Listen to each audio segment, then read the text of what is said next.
नमस्कार दोस्तों, एजुकेशन 24 में आपका स्वागत है। दोस्तों, आज का वीडियो आप सभी के लिए बहुत ही खास होने वाला है, क्योंकि आज के इस वीडियो में मैं आपको बीए फर्स्ट ईयर के सेकेंड सेमेस्टर में आपका जो सब्जेक्ट है संस्कृत, उसके अंदर कौन कौन से क्वेश्चन आने वाले हैं, इस वीडियो के अंदर मैं आपको आने वाले क्वेश्चन के बारे में बताऊंगा। सो आप इस वीडियो को ध्यान से देखिएगा ताकि आपको आने वाले क्वेश्चन के बारे में अच्छे से पता चल सके। तो आइए बिना किसी देरी के हम लोग शुरू करते हैं और संस्कृत के अंदर जो भी क्वेश्चन आने वाले हैं उन आने वाले क्वेश्चन के बारे में जानते हैं।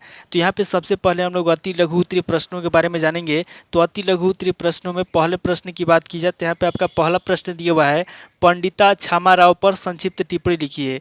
पहला प्रश्न कह रहा है जो पंडिता छामा राव है, यहाँ पे आपको पंडिता छामा राव पर संक्षिप्त में टिप्पणी लिखना है। अब अगले क्वेश्चन की बात की जाए तो यहाँ पे आपका दूसरा क्वेश्चन दिया हुआ है, बाण भट्ट की रचनाओं का उल्लेख कीजिए। दूसरा क्वेश्चन कह रहा है जो बाण भट्ट की रचनाएं हैं, यहाँ पे आपको बाण भट्ट की रचनाओं का उल्लेख करना है। अब अगले क्वेश्चन की बात की जाए तो यहाँ पे आपका तीसरा क्वेश्चन दिया हुआ है, बाण भट्ट की रचना हर्षचरित का उल्लेख कीजिए। तीसरा क्वेश्चन कह रहा है जो बाण भट्ट की रचना हर्षचरित है, यहाँ पे आपको हर्षचरित का उल्लेख करना है।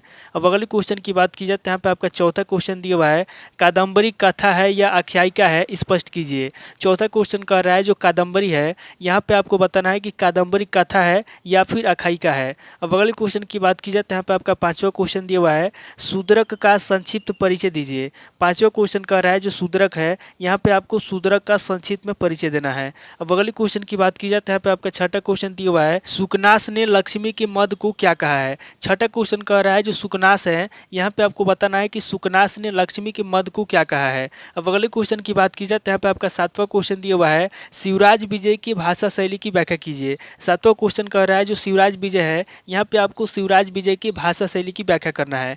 अब अगले क्वेश्चन की बात की जाए तो यहाँ पे आपका आठवां क्वेश्चन दिया हुआ है, अपरिणामो पश्मो दारुड़ो लक्ष्मी मदह का आशय लिखिए। आठवां क्वेश्चन कह रहा है कि अपरिणामो पश्मो दारुड़ो लक्ष्मी मदह, ये जो आपका सूक्ति दिया हुआ है, यहाँ पे आपको इस सूक्ति का आशय लिखना है। अब अगले क्वेश्चन की बात की जाए तो यहाँ पे आपका नवा क्वेश्चन दिया हुआ है, शिवराज विजय के चरित्र चित्रण पर प्रकाश डालिए। नवा क्वेश्चन कह रहा है जो शिवराज विजय का चरित्र चित्रण है, यहाँ पे आपको शिवराज विजय के चरित्र चित्रण पे प्रकाश डालना है। अब अगले क्वेश्चन की बात की जाए तो यहाँ पे आपका 10वां क्वेश्चन दिया हुआ है, कर्म में किस विभक्ति का प्रयोग होता है। 10वां क्वेश्चन कह रहा है जो कर्म है, यहाँ पे आपको बताना है कि कर्म में किस विभक्ति का प्रयोग होता है।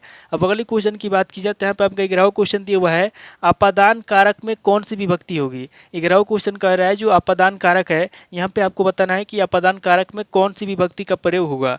अब अगले क्वेश्चन की बात की जाए तो यहाँ पे आपका 12वां क्वेश्चन दिया हुआ है, जहाँ अनादर प्रकट करना हो तो वहाँ पर किस विभक्ति का प्रयोग किया जाता है। 12वां क्वेश्चन कह रहा है कि जहाँ अनादर प्रकट करना होता है वहाँ पे किस विभक्ति का प्रयोग किया जाता है। यहाँ पे आपको बताना है कि अनादर प्रकट करने के लिए किस विभक्ति का प्रयोग किया जाता है।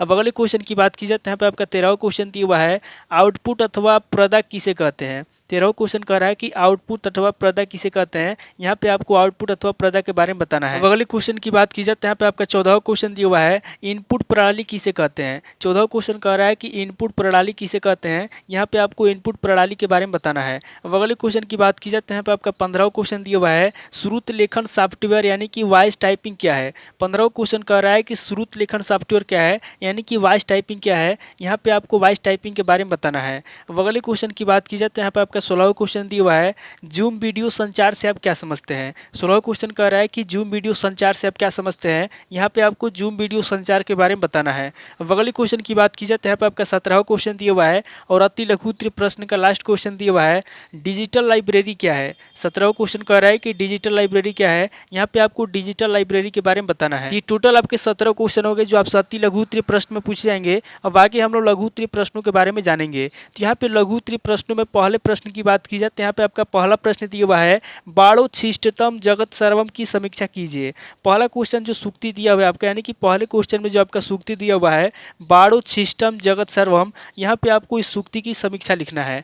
अब अगले क्वेश्चन की बात की जाए तो यहाँ पे आपका दूसरा क्वेश्चन दिया हुआ है, संस्कृत गद्य रोमांस साहित्य में दंडी का स्थान निर्धारित कीजिए। दूसरा क्वेश्चन कह रहा है जो संस्कृत गद्य रोमांस साहित्य है, यहाँ पे आपको संस्कृत गद्य रोमांस साहित्य में दंडी का स्थान निर्धारित करना है। अब अगले क्वेश्चन की बात की जाए तो यहाँ पे आपका तीसरा क्वेश्चन दिया हुआ है कादम्बरी वैशिष्ट्य का संक्षिप्त उल्लेख कीजिए। तीसरा क्वेश्चन कह रहा है जो कादम्बरी वैशिष्ट्य है यहाँ पे आपको कादम्बरी वैशिष्ट्य का संक्षिप्त में उल्लेख करना है। अब अगले क्वेश्चन की बात की जाए तो यहाँ पे आपका चौथा क्वेश्चन दिया हुआ है शिवराज विजय का साहित्यिक मूल्यांकन कीजिए। चौथा क्वेश्चन कह रहा है जो शिवराज विजय है यहाँ पे आपको शिवराज विजय का साहित्यिक मूल्यांकन करना है। अब अगले क्वेश्चन की बात की जाए तो यहाँ पे आपका पांचवा क्वेश्चन दिया हुआ है शिवराज विजय की रचना के उद्देश्य पे प्रकाश डालिए। पांचवा क्वेश्चन कह रहा है जो शिवराज विजय की रचना है यहाँ पे आपको शिवराज विजय की रचना के उद्देश्य पे प्रकाश डालना है, यानी कि उनके रचना का क्या उद्देश्य है यहाँ पे आपको उनके रचना के उद्देश्य पे प्रकाश डालना है, यानी कि उनकी रचना के उद्देश्य आपको बताना है। अब अगले क्वेश्चन की बात की जाए तो यहाँ पे आपका छठा क्वेश्चन दिया हुआ है अभितः परितः समया निक्साहा प्रतियोगियपि द्वितीया इस सूत्र की विवेचना कीजिए। यहाँ पे छठे क्वेश्चन में एक सूत्र दिया हुआ है अभितः परितः समया निक्साहा प्रतियोगियपि द्वितीया। यहाँ पे आपको इस सूत्र की विवेचना करना है, यानी कि इस सूत्र के बारे में आपको बताना है। अब अगले क्वेश्चन की बात की जाए तो यहाँ पे आपका सातवां क्वेश्चन दिया हुआ है याधारोको अधिकरणम इस सूत्र पे संक्षिप्त टिप्पणी लिखिए। सातवां क्वेश्चन कह रहा है यहाँ पे जो आपका सूत्र दिया हुआ है याधारोको अधिकरणम इस सूत्र पे आपको संक्षिप्त में टिप्पणी लिखना है। अब अगले क्वेश्चन की बात की जाए तो यहाँ पे आपका आठवां क्वेश्चन दिया हुआ है संस्कृत तकड़ में संस्कृत 2003 तथा सिद्धांत फांट की क्या उपयोगिता है। आठवां क्वेश्चन कह रहा है कि संस्कृत तकड़ में संस्कृत 2003 तथा सिद्धांत फांट की क्या उपयोगिता है। यहाँ पे आपको संस्कृत 2003 तथा सिद्धांत फांट की उपयोगिता आपको बताना है। अब अगले क्वेश्चन की बात की जाए तो यहाँ पे आपका नवा क्वेश्चन दिया हुआ है यूनिकोड क्या है। नवा क्वेश्चन कह रहा है कि यूनिकोड क्या है, यहाँ पे आपको यूनिकोड के बारे में बताना है। अब अगले क्वेश्चन की बात की जाए तो यहाँ पे आपका 10वां क्वेश्चन दिया हुआ है ई पाठ क्या है। 10वां क्वेश्चन कह रहा है कि ई पाठ क्या है, यहाँ पे आपको ई पाठ के बारे में बताना है। अब अगले क्वेश्चन की बात की जाए तो यहाँ पे आपका 11वां क्वेश्चन दिया हुआ है स्वयं पोर्टल क्या है। स्वयं पोर्टल की विशेषताओं की विवेचना कीजिए। 11वां क्वेश्चन कह रहा है कि स्वयं पोर्टल क्या है, यहाँ पे आपको सबसे पहले स्वयं पोर्टल के बारे में बताना है, उसके बाद आगे आपको स्वयं पोर्टल की विशेषताओं की विवेचना करना है।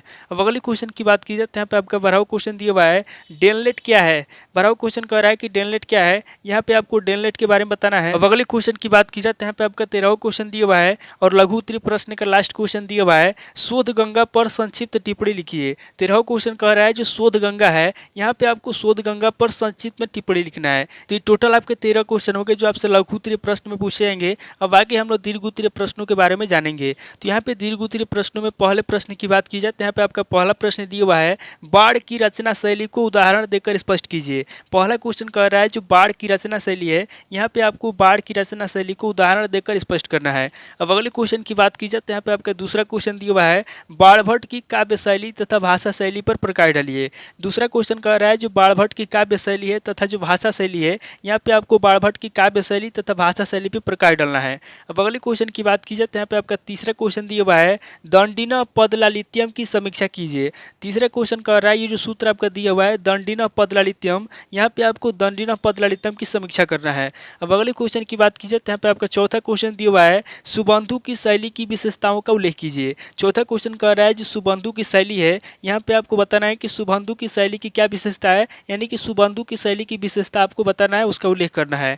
अब अगले क्वेश्चन की बात की जाए तो यहाँ पे आपका पांचवा क्वेश्चन दिया हुआ है पठित अंश के आधार पर पंडित अंबिका दत्त व्यास की गद्य शैली की समीक्षा कीजिए। पांचवा क्वेश्चन कह रहा है जो पंडित अंबिका दत्त व्यास की गद्य शैली है यहाँ पे आपको पठित अंश के आधार पर पंडित अंबिका दत्त व्यास की गद्य शैली की समीक्षा करना है। अब अगले क्वेश्चन की बात की जाए तो यहाँ पे आपका छठा क्वेश्चन दिया हुआ है सुकनासोपदेश के आधार पर महालक्ष्मी की विशेषताओं का वर्णन कीजिए। छठा क्वेश्चन कह रहा है जो सुकनासोपदेश है यहाँ पे आपको सुकनासोपदेश के आधार पर महालक्ष्मी की विशेषताओं का वर्णन करना है। अब अगले क्वेश्चन की बात की जाए तो यहाँ पे आपका सातवां क्वेश्चन दिया हुआ है शिवराज विजय के औपन्यासिक तत्वों का उल्लेख कीजिए। सातवां क्वेश्चन कह रहा है जो शिवराज विजय के औपन्यासिक तत्व हैं यहाँ पे आपको शिवराज विजय के औपन्यासिक तत्वों का उल्लेख करना है। अब अगले क्वेश्चन की बात की जाए तो यहाँ पे आपका आठवां क्वेश्चन दिया हुआ है शिवराज विजय के प्रथम निश्वास का कथासार लिखिए।